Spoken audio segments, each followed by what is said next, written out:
MSNBC commentator humiliates Kash Patel on air. He's paying with his career. The camera lights blinked to life inside the MSNBC studio. It was just past 8 p.m. in New York primetime, and the opening theme of the show echoed like a drumbeat of confrontation. Frank Figliuzzi, sharp in a tailored navy suit and with the smug confidence of a veteran analyst, leaned into the desk, his fingers steepled. The program, The Accountability Hour. The guest, newly appointed FBI Director Kash Patel. It was meant to be a high-profile discussion on national security reforms, but anyone watching could tell it was going to be something else entirely.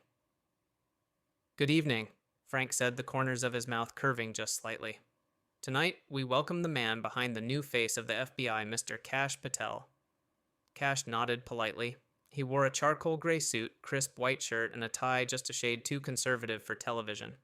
His expression was neutral, but his eyes were wary. "Thank you for having me," he said. Frank's grin widened just enough to be noticed. "Director Patel," he began, "there are a lot of questions about your appointment, but let's start simple. Have you spent more time at your desk in the Hoover Building or the dance floor at Bliss nightclub?" The studio lights seemed to flicker. Kash blinked. "Excuse me, just going off reports," Frank said smoothly. "Some say your presence in DC nightlife is more prominent than your presence at FBI headquarters." The camera zoomed in slightly on Kash's face. His jaw tightened. "That's a false, baseless accusation, and frankly beneath the dignity of this network." Frank raised an eyebrow. "So you're denying you've been seen at multiple venues across the district, some of which I'm denying that you or anyone else has the right to invent nonsense and parade it as journalism," Kash snapped. "You didn't bring me here to discuss policy. You brought me here to try and humiliate me." Frank leaned back. "Mr. Patel, you're in the public eye. We ask tough questions." "Tough questions are not the same as smear campaigns," Kash said. "And what you just did, this insinuation about my professionalism, is character assassination." There was a pause. Then Frank spoke again more softly. "We're only relaying what's been reported." "That's our job." "No," Kash said coldly. "Your job is to tell the truth, not twist it for ratings." The atmosphere in the studio had turned electric. The live chat feed was already exploding. Shar's MSNBC lies began trending within minutes. What was supposed to be a 20-minute segment was cut short at 9 minutes and 42 seconds. As the show went to commercial, Kash unpinned his mic and stood up. "Don't ever invite me again unless you plan to speak the truth," he said, eyes locked on Frank. Without another word, he walked off set. Outside the MSNBC studio, Kash Patel stood before a wall of cameras. "I came on that program to speak about reforms, transparency, and law enforcement integrity," he said, voice even. "Instead, I was ambushed with slander and innuendo. Let me be clear, I will not let this go unanswered." He paused. "I intend to pursue legal action against MSNBC and Frank Figliuzzi for deliberate defamation." The press pool gasped. That same night, legal papers began to move. By dawn, the headlines read, "Kash Patel declares war on MSNBC. Defamation suit incoming after fiery on-air clash." In the shadows of television ratings and political posturing, a larger battle had begun. And this time it wouldn't play out in sound bites. It would unfold in court. The MSNBC studio lights gleamed off the polished floor, reflecting the tension that buzzed in the air. On set, a sleek roundtable desk separated the two men now fixed in a verbal standoff: Kash Patel, newly appointed director of the FBI, and Frank Figliuzzi, former assistant director, and now MSNBC's sharp-tongued national security analyst. "Director Patel, welcome." The host opened his tone neutral but eyes wary. "Today we aim for clarity. The American public deserves transparency." Kash gave a firm nod. He was dressed impeccably in a tailored navy suit, posture straight, expression unreadable. But Figliuzzi wasn't in a mood to tiptoe. He leaned in, fingers steepled. "Kash, let's start simple. What's your weekly schedule like as director, because sources suggest you're more visible on the DC nightlife circuit than inside Hoover Building?" The studio went still. Even the host blinked. Patel's eyebrows lifted just slightly, the only crack in his composure. "Is that your opening question, Frank?" Figliuzzi didn't flinch. "It's a matter of public confidence. Leadership starts with presence, and right now there's a serious perception issue." Perception fueled by who? Patel shot back. Your friends at brunch or anonymous Reddit accounts you follow. A subtle gasp rippled behind the cameras. The host started to interject, but Kash raised a hand. Let's be real. I'm here because this network thrives on narratives, not facts. And you, Frank, seem more interested in smear than substance. Figliuzzi tilted his head. You're saying you haven't been spotted at Nero's Lounge 3 nights a week this month. Not once at Lyra Bar or the Meridian Rooftop event last Thursday. Do I need to subpoena your calendar for that level of obsession? Kash quipped. Or should I start checking under my bed for MSNBC interns with binoculars? The host was now visibly uncomfortable. Let's pivot. No, Patel interrupted. Let's stay here. This is your show. I was invited under the pretense of a fair conversation. Instead, you've orchestrated an ambush with innuendo and half-truths. Frank's smile was thin. You're deflecting? I'm defending, Kash snapped. There's a difference. And while we're on it, what investigative experience do you bring beyond spinning guest commentary on a liberal network with a known vendetta against law enforcement reforms? That vendetta, Frank arched an eyebrow. We just want accountability.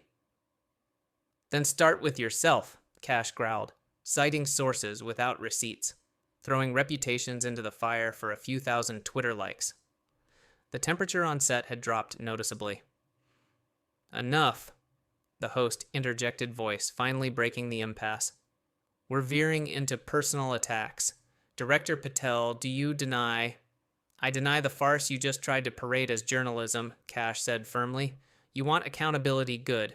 Let's start with your editorial team greenlighting character assassinations with zero evidence. Frank leaned forward again. Kash, if you think calling out public figures is character assassination, maybe you're not ready for public office. Kash didn't blink. You just accused a sitting FBI director on national television of neglecting duty to go clubbing. That's not an oversight, that's defamation. Figliuzzi chuckled dryly. It's called a question. Reportedly. Stop hiding behind that word, Patel snapped. Reportedly doesn't absolve you from accountability. You said it. Own it. The producer gave a visible hand motion off screen. Time to wrap. But Kash wasn't done. He turned directly to the camera. To anyone watching. This isn't a conversation, it's a spectacle, a baited trap set by a network desperate to maintain relevance. I was invited here under the false banner of fairness. Instead, I'm accused without evidence, smeared without proof, and mocked without merit. He turned back to Figliuzzi. You think I'm scared of you because you once held a badge I earned mine the hard way by doing the job, not commenting from a studio desk. The air was razor sharp. Frank opened his mouth, but Kash stood. We're done here. Next time, bring facts or bring silence. He unplugged his mic, handed it to the producer, and walked off stage. The host was speechless. Figliuzzi stared, jaw clenched. But the internet wasn't silent. By nightfall, the segment had gone viral. Thousands of posts under the hashtag Clubgate flooded X. Some mocked Kash. Others praised him for confronting what they saw as biased media. Hours later, a statement appeared from Patel's legal team. Today, Mr. Patel was ambushed on live television by a defaming, unverified accusation. No substantiating evidence was offered. As such, we are preparing a defamation lawsuit against MSNBC and Frank Figliuzzi for knowingly airing false and reputationally damaging claims. Figliuzzi tweeted a cryptic reply, when truth stings, some people sue. The next morning, MSNBC issued a quiet correction. During a recent broadcast, a statement was made regarding director Kash Patel's presence in nightlife establishments. We have not independently verified those claims and regret any confusion. The damage, however, was done. Cable news shows replayed the clip. Newspapers ran op-eds. Social media erupted into culture war debates. And Kash Patel's lawsuit paperwork was delivered to MSNBC's legal department before lunch. The headline that day on the New York Times read FBI Director Sues MSNBC over defamation nightclub, claim sparks legal firestorm. It was no longer just a media moment. It was the beginning of a legal reckoning. It had been less than 24 hours since Kash Patel stormed off the MSNBC set, but the media whirlwind had already reached hurricane force. Cable networks across the ideological spectrum were running wall-to-wall coverage. On the left, anchors questioned Patel's temperament. On the right, they hailed him as a bulldog who stood up to media smear tactics. But on social media, where nuance dies and memes reign, it was all-out war. Hashtags like Humiliates Kash, Claps Back, and all MSNBC Meltdown trended globally. The clip of Patel tearing into Frank Figliuzzi had amassed 8.6 million views in a single night. Meanwhile, at MSNBC headquarters, internal tension boiled. Behind closed doors, producers debated whether Figliuzzi's comment had gone too far. Why didn't standards and practices flag the question? One executive hissed. Because he used, reportedly, another muttered. It's the thinnest legal shield we have left. In an emergency editorial meeting, a producer threw down their earpiece. We turned a hard news show into a gossip brawl. That's not journalism, that's clickbait theater. But the damage control had already begun. Legal counsel advised all network personnel to avoid discussing the incident publicly. Figliuzzi remained silent on air and online. Patel, however, was just warming up. By noon, his legal team had filed the defamation suit in a federal court in Texas. The filing was brutal. The defendant, Mr. Frank Figliuzzi, fabricated a false narrative on national television accusing a sitting FBI director of dereliction of duty without a shred of evidence. Such reckless commentary, amplified by MSNBC's platform, constitutes defamation per se and warrants legal remedy. The suit demanded $20 million in damages, a formal apology, and a retraction to be aired during MSNBC's primetime lineup. Legal experts took sides quickly. Some dismissed the suit as political theater. Others noted Patel's meticulous documentation of his whereabouts during the nights in question. He's got receipts, one legal analyst tweeted, sharing GPS pings, surveillance footage, and time-stamped visitor logs from Hoover Building. Meanwhile, Figliuzzi's allies in the intelligence community closed ranks. A leaked memo from a former colleague at the FBI read, Frank may have overstepped, but he's not malicious. He was poking at the optics. Still, dumb move. As the story spiraled, talk shows pounced. Stephen Colbert joked MSNBC asked Patel about clubbing, and he clubbed them back verbally, of course. On the more serious end, Brett Baier ran a 10-minute segment dissecting media responsibility in politically charged interviews. But the most surprising development came 3 days later. A whistleblower inside MSNBC anonymously leaked internal memos showing that the producers had known about the nightclub rumor beforehand and debated using it. Should we go there? It's thin. If it stings, it sings. Let Figliuzzi lob it, he's untouchable. The memos went viral, further complicating MSNBC's position. Kash Patel released a video response standing in front of the FBI building. No, I wasn't at Nero's. I was here. Serving, working, leading.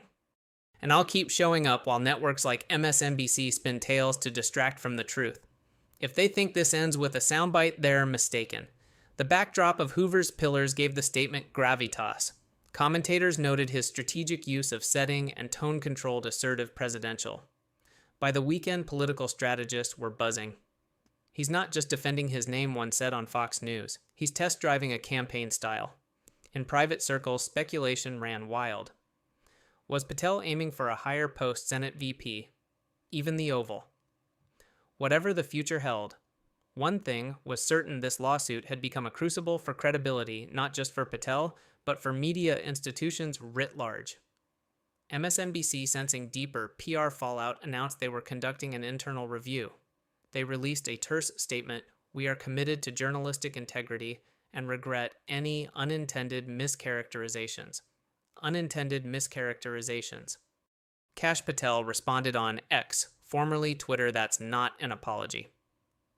That's a shoulder shrug. Behind the scenes, pressure was mounting on MSNBC to settle. Legal advisors warned that discovery could expose more internal conversations, potentially damaging the network's already shaky public trust. But Patel refused to blink. He demanded a live, on-air apology from Figliuzzi. Frank finally spoke up. On a guest appearance on a sister program, he offered a carefully worded statement. If my remarks were interpreted as definitive accusations, that was not my intent. I respect Director Patel's service and regret any personal offense. Patel's legal team called it lawyered nonsense. The case moved forward, and all the while the American public watched not just the lawsuit, but what it said about truth power and the fragile state of institutional trust. The fallout from the MSNBC interview wasn't just a moment, it became a media storm. Just days after the broadcast, the clip of Frank Figliuzzi's accusations against Kash Patel went viral.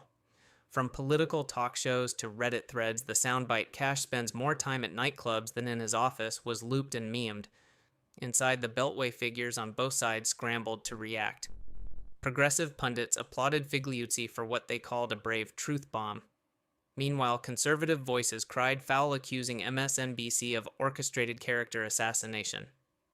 Kash Patel, however, wasn't waiting for the media to decide the verdict.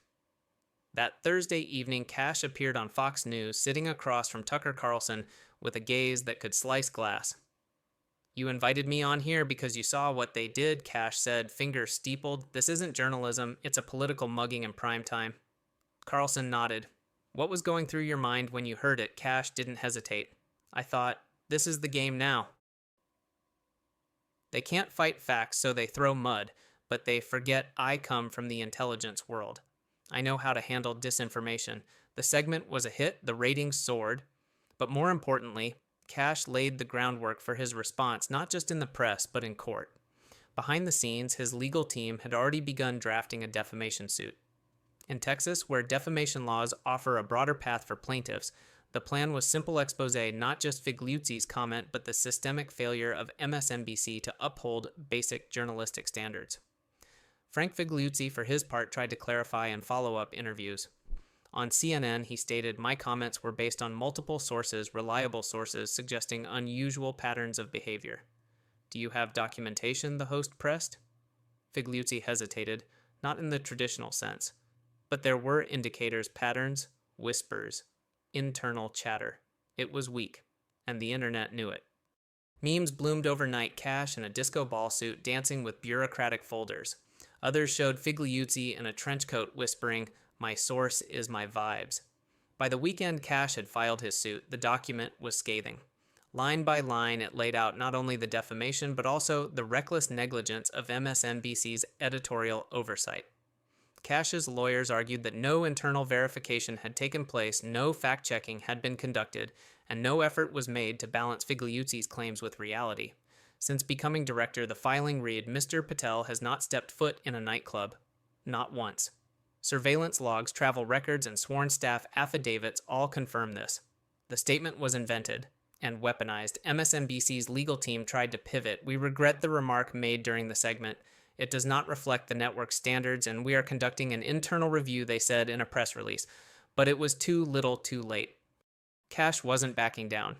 He scheduled a press conference outside the courthouse in Austin. "This isn't about me dancing," he began. "It's about whether public trust in institutions can survive when media outlets become tools of political warfare. This isn't left versus right. This is truth versus narrative." Frank Figliuzzi responded by tweeting a cryptic image, a chessboard with the caption, "Pawns get angry. Kings make moves." The tweet backfired. Commentators jumped on the arrogance. "When you call someone a nightclub dweller with zero evidence," Megyn Kelly commented on her podcast, "you don't get to pretend you're playing 4D chess, you're just playing dirty." As the case moved toward pretrial discovery, Figliuzzi was forced to provide deposition testimony. Under oath, he was asked repeatedly about the source of his information. "I had drinks with a former staffer," he said. Name I can't recall. Date late April, maybe early May. Location A bar in Arlington. It was a comedy of vagueness. The court reporter raised an eyebrow. MSNBC scrambled. Internal emails leaked showing producers had flagged the comment immediately after airing. One wrote, "We may have a liability problem," Figliuzzi riffed. Meanwhile, Kash doubled down. He released footage of himself working late nights at FBI headquarters, time-stamped and verified. He even shared calendar logs showing every hour of his day accounted for over the last 90 days. The contrast was stark, one side with paper trails, affidavits, and logs, the other with bar banter. A special hearing was scheduled to determine if MSNBC could be held liable alongside Figliuzzi. The stakes escalated. Pundits now called it the most significant defamation case since Sandman versus CNN. Kash took to social media not with memes, but with mission. "I didn't take this job to be liked. I took it to rebuild integrity. And no one, not an ex-agent, not a primetime pundit, is going to derail that." The story was no longer about a joke gone wrong. It was about credibility, and credibility in Washington is currency. As the dust from the press conference settled, Kash Patel's lawsuit became the centerpiece of political and legal discourse. Major outlets from both left and right dissected every detail of the complaint.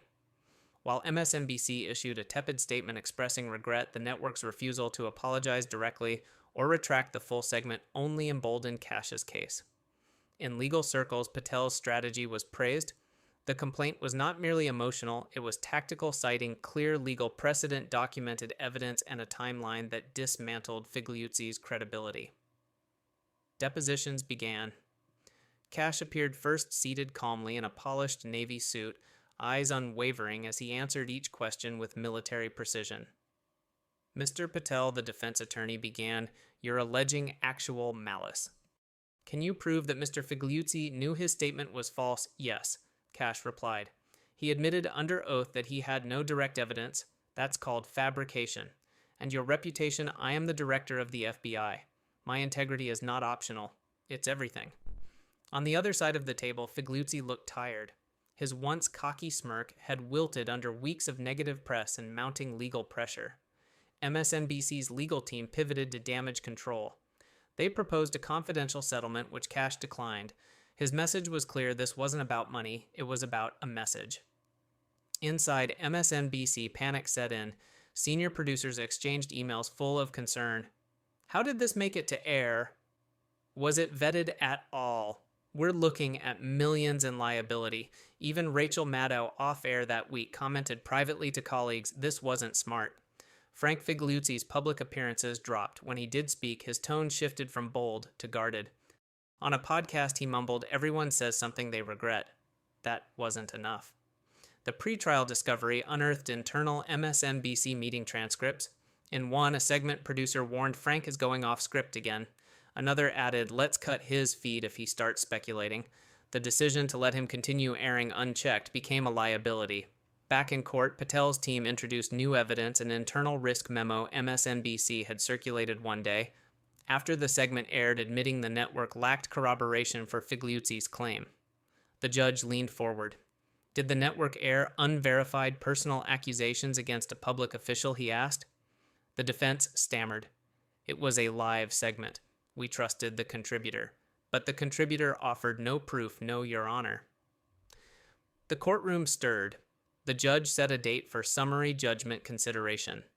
If granted, MSNBC could be liable without a full trial. Outside the media, frenzy intensified.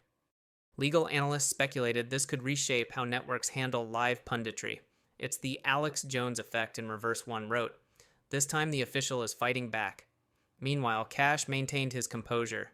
He released a new statement: "This is not just about me. It's about every civil servant dragged through the mud by political operatives with microphones. Enough is enough." Conservative allies rallied behind him. Liberal critics grew quieter, uncertain of the facts. A few anchors even apologized on air for prematurely siding with Figliuzzi.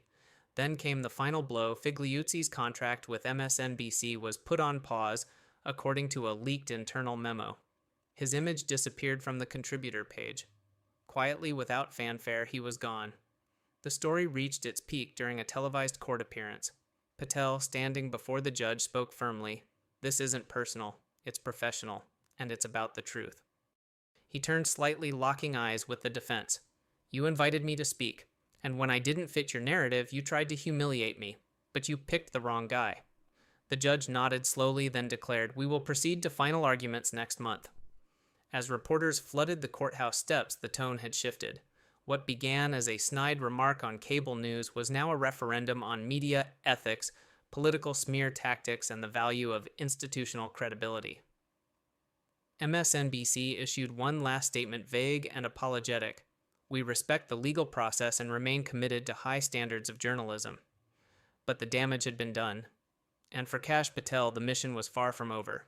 The courtroom was tense, not from chaos, but from anticipation.